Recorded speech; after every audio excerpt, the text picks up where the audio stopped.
turabashimiye mwese abadukurikiye abakurikiye radiyo ya Ruda ikorera hano mu Rwanda mu karere ka Kicukiro. Turabashimiye mwese abadukurikiye abateze amatwi radiyo ya Ruda ya masaha. Turabashimiye mwese kuko mwahisemo neza. Ruda ni uburyohe nagira ngo njye bakumbuze. Ruda ni ishyaka rya politiki rifite uburyohe budatera diyabete haba, nk'uko umuyobozi wa Ruda yagiye abivuga kenshi. Ni ishyaka rizanye impinduka n'impinduramatwara. Ni ishyaka rifite byinshi rigamije kandi rizagezaho uwitwa umunyarwanda, uwitwa umunyafurika, uwitwa umuntu utuye ku isi hose. Ubwo nshatse kuvuga isi yose muri rusange. Nagira ngo mbahe na mugenzi wanjye Jim ufite uri kumwana muri studio nawe abasuhuze, ubundi dukomeze ikiganiro, dukomeze kuganira neza ku buryohe bwa Ruda cyangwa se ku buryohe Ruda izageza ku bantu bose. Murakoze. Tubishuje kuko mwari ari muri ino studio. Murakoze cyane. Twabanza tugasuhuza abantu bose buriya abantu bari i Kigali. Byaba akarusho kuko abantu batura mu Gatenga, Kimisagara, Nyamirambo, mu Biryogo, ahandi nk'aho hose.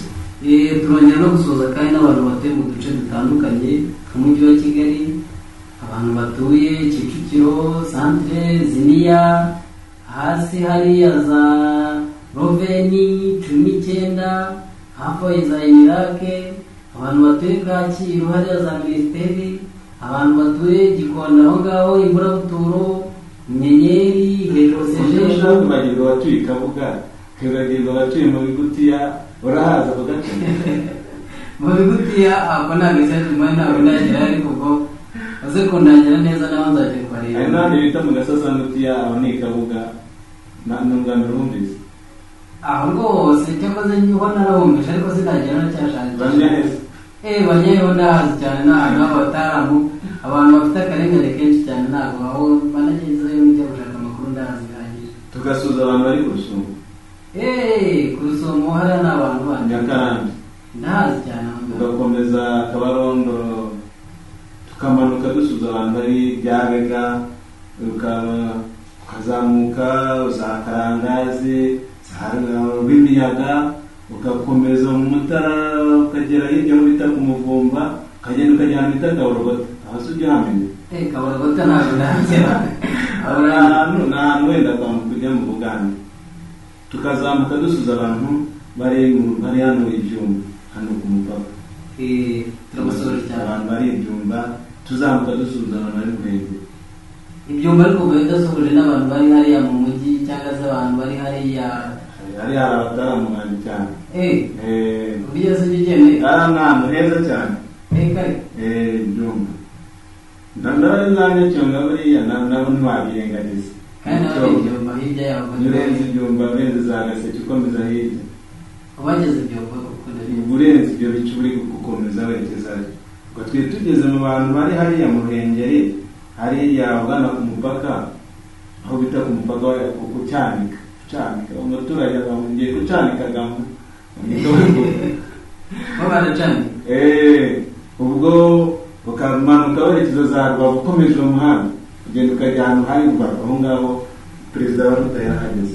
Abantu bari hariya kuri Grande Barriere cyane hariya za Mbuga ngari hariya mu midugudu, ukagaruka hariya mu mujyi kuri Brasserie hirya, ukagaruka hano ku isoko hose. Abantu bari Rubavu muri utwo duce mwese turabasuhuje mwumve ko tugasuhuza abantu bari Karongi, bari za Galileya, za Betania, hose ntabwo twabirengagiza. Tugasuhuza abantu bari ahantu bita mu Birambo, ahantu bita Irengera, ukagaruka ahantu bita Inyange, ukazamuka bita mu Gasenyi, mu Gahunduguru, ugakomeza Icyangugu, tugenda twihutira kugira ngo tugeze ku badukurikiye.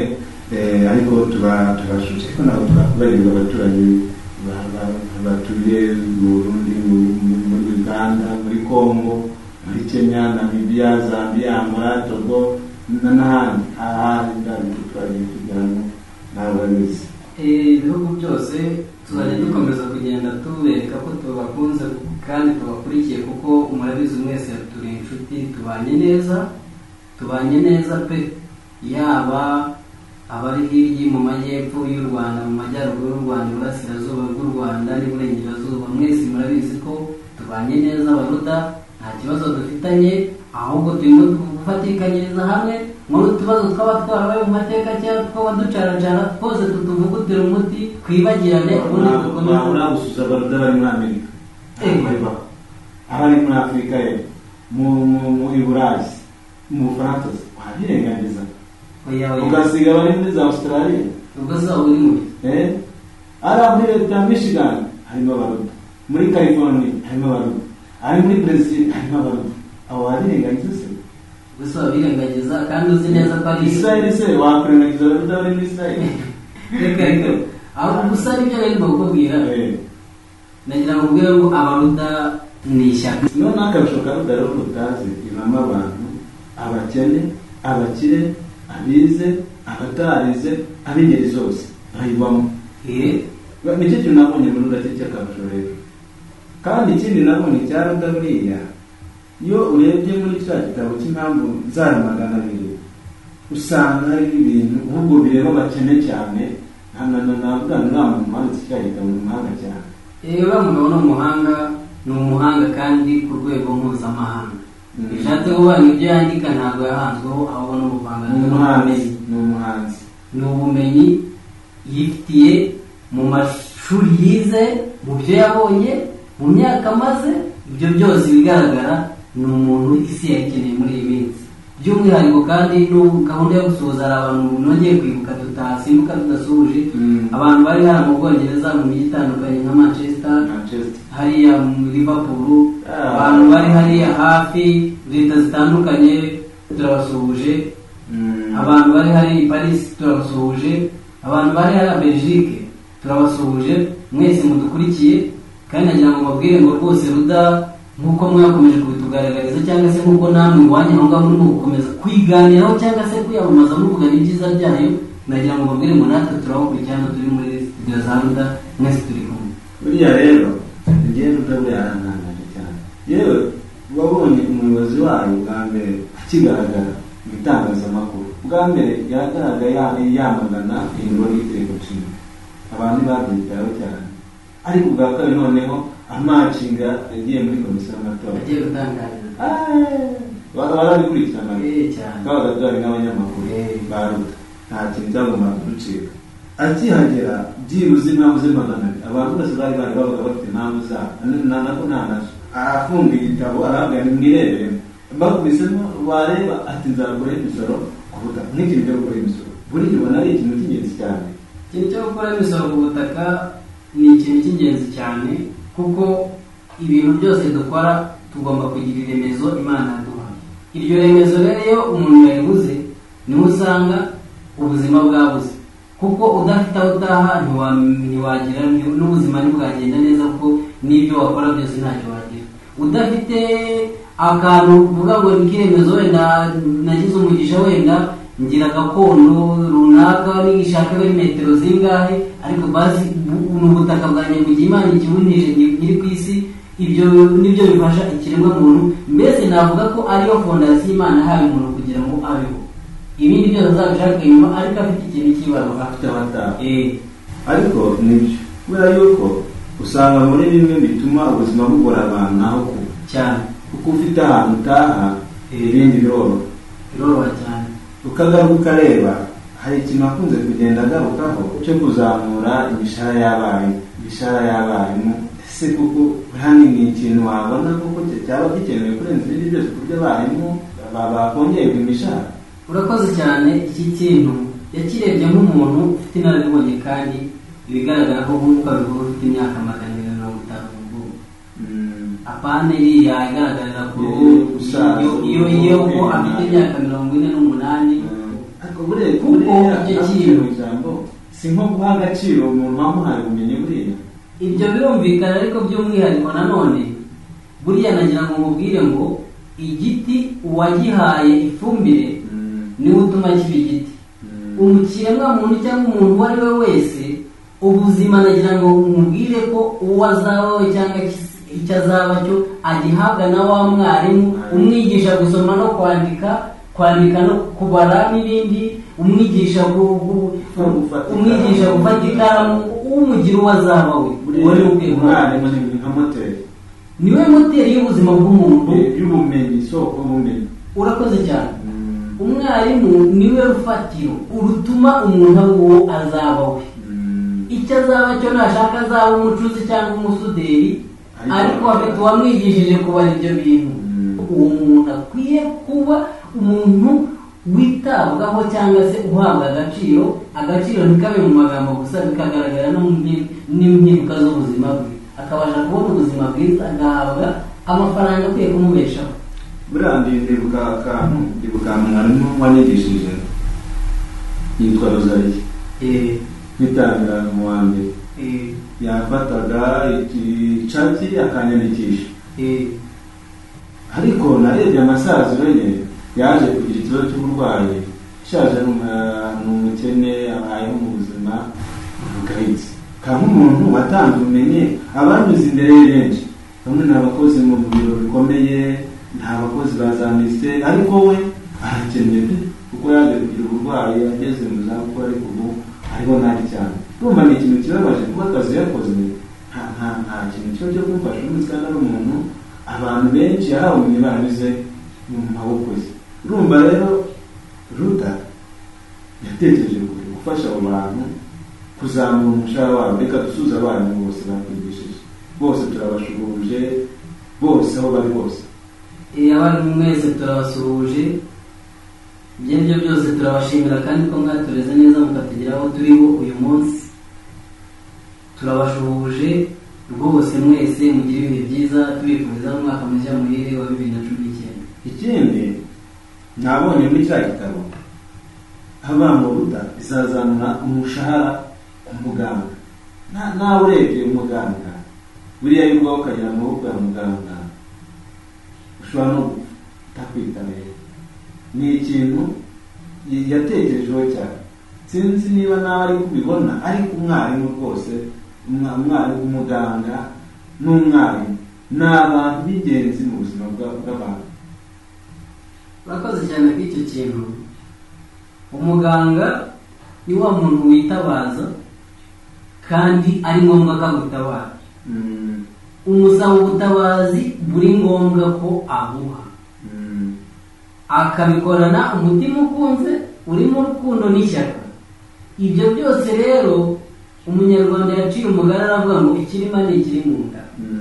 None se wagira ngo ni gute yaba afite ikibazo cy'uko umwana we bamwirukanye ku ishuri, yaba afite ikibazo cy'uko wenda yabuze ubukode bw'inzu, yaba afite ikibazo cy'uko ari butahe akabura rasiyo mu rugo, urumva umurwayi azaza asabwa kumukorera ubutabazi akabukora? Icyo kintu uyu musaza yarebye kora, aravuga ati uyu muntu arakwiriye kugira ngo yitabweho, nawe basi yishimira akazi akora, abone gukora umuntu w'ingirakamaro akenewe, kandi ari umuntu ushinzwe gusama amagara y'abantu. Buriya muri Ruda hari akarusho nabonemo ku kijyanye n'abakozi cyane, nk'abaganga n'abarimu n'abandi bakozi batandukanye. Bo Ruda yateguye umushinga munini y'uko bo abenshi baza baba hafi y'akazi kabo, kugira ngo babone mbere kujya gukodesha inzu zigomba kuba ari iz'umuntu, bakayemerwa n'abakozi bahembwa na leta, abakozi bo mu rugo babo baza bishyurwa na leta. Urumva icyo ni ikintu cy'akarusho. Buriya umuganga ni umuntu mbega wakwenda bavuga ngo nk'ima, kuko ujyana umuntu yanegekaye byarangiye, ahagarariye Imana mu kandi atihangane, umubyeyi yenda kubyara agiye kubyara, nta kindi kintu kumugeza kwa muganga kandi kabitewe. Muri make buriya umuganga ni umukozi w'Imana. Numva ni abantu bo kubahwa cyane, turabashuhuje. Tugaruke ku bandi bantu b'ingenzi cyane, abasirikare. Buriya abasirikare nta bantu utabona ukuntu uvuga. Ni umuntu usiga umuryango, agasiga ababyeyi, agasiga, none hakaba umuntu wemera kurinda abantu atazi, akarinda igihugu cyose umutekano w'igihugu. Urumva ni abantu sinabona ukuntu tubagereranya, nta bantu ijoro, imvura, izuba abarihagazeho. Abo bantu bumva atarawushimira kuba Ruda itekereza iki kintu cyo kuvuga ngo reka abo bantu nabo bazamurirwe imishahara yabo. By'ukuri ikintu cy'umusirikare cyo ni ikindi kintu cy'akataraboneka. Ntabwo nabaye umusirikare ariko nkunda gukurikirana ubuzima bwabo nkareba ubuzima barimo, nkumva nshatse kumugira ubumenyi cyane. Umusirikare ni wa mukozi udakora kuko ashaka umushahara, ahubwo ukora kugira ngo nawe ubwe ubuzima bwe bavuga ngo bibaye ngombwa ntabutanga.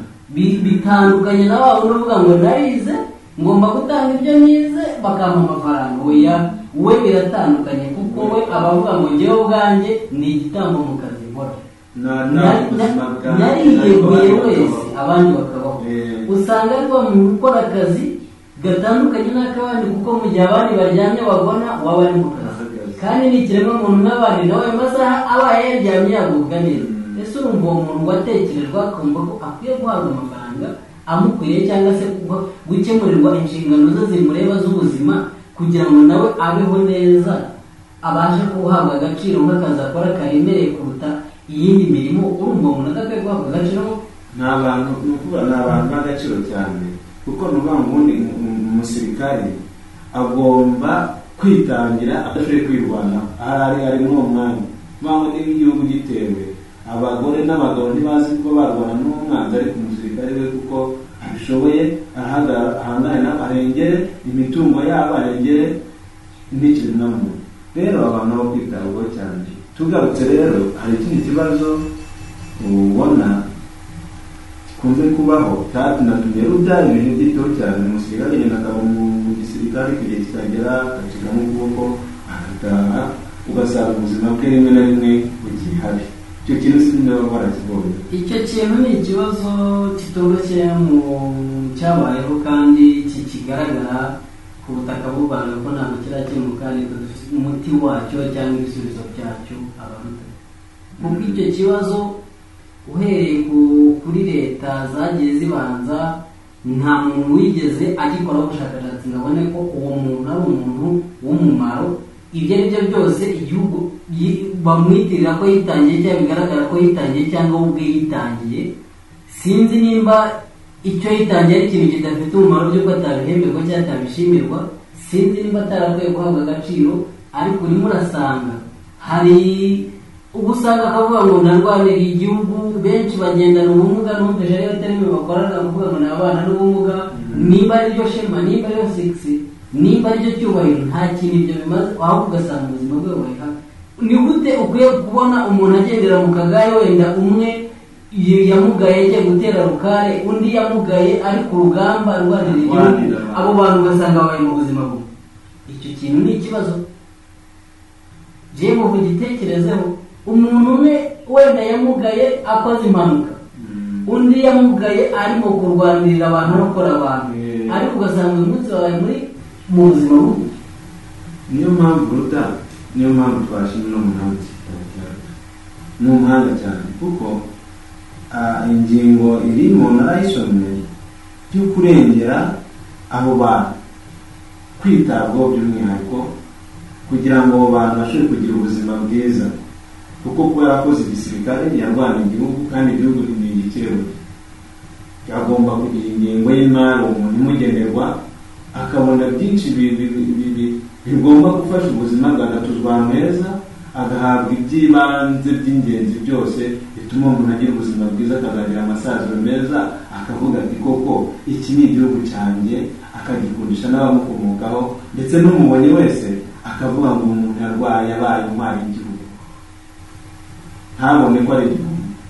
Rero turi hafi yo kugera ku musozo w'ikiganiro cyacu. Abantu bagiye bakurikira ikiganiro cyacu, banyuza amaso mu gitekerezo, niba tubona mesaje ari nyinshi ukazisoma. Urakoze cyane Jimmy. Ubutumwa ni bwinshi hano, ndabona bumaze kuba 3,000.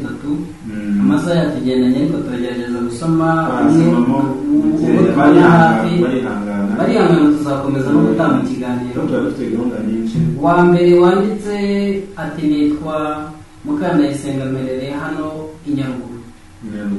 Ati ndashimira cyane Ruda, kuko uretse no kuba ari ishyaka ahubwo birenze ishyaka, kuko turumva ari umuryango uharanira inyungu z'umuntu uwo ari wese batitaye ku nyungu zabo. Nimba se barengera abaganga, bakarengera abasirikare, bakarengera abarimu, urumva ibyo bintu urumva ibyo bintu atari byo gushimirwa. Ati ndabashimiye cyane, ahubwo mukomerezaho, turabiteguye no muri iyi minsi muje kurahira twese tugaserebura.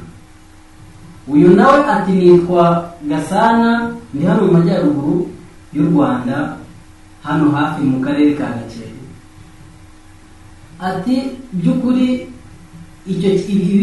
ibibazo mwaganiraho muri iyi minsi njyewe byantangaje cyane, kuko ni ikibazo umuntu wese ahorana mu mutima we, ariko twari twarabuze ese ibi bintu koko hazaho umuntu ukora ubushakashatsi akabibona. Imana ishimwe yazanye Ruda, ikazana abahanga bazi kureba bazabasha gukosora ibintu bikajya ku murongo, twese tukaba uburyohe nk'uko numvishe mubivuga cyangwa mubitindaho mutangira.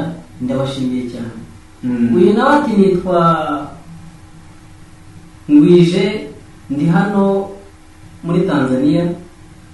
Ati by'ukuri njye mperuka mu Rwanda mu myaka nk'itanu ishize, ariko ntabwo numvaga ko hazaboneka abantu bazi kureba kure, abantu babasha gutekereza igihugu, abantu babasha gukora ubushakashatsi bakumva ko ibintu byakosoka ku buryo umuntu uwo ari we wese yishimira akazi akora mu gihe bigaragara ko ari akazi kagoye.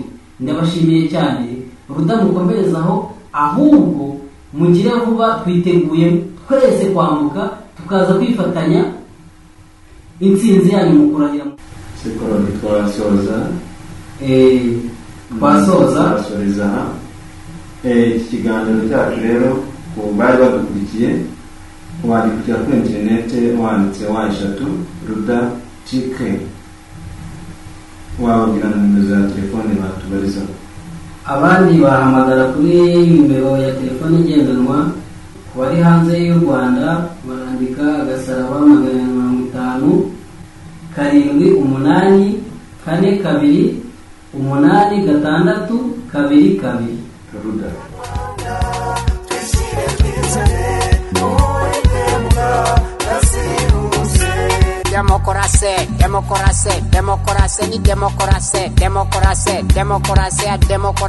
Demokarasi muri demokarasi niyo demokarasi.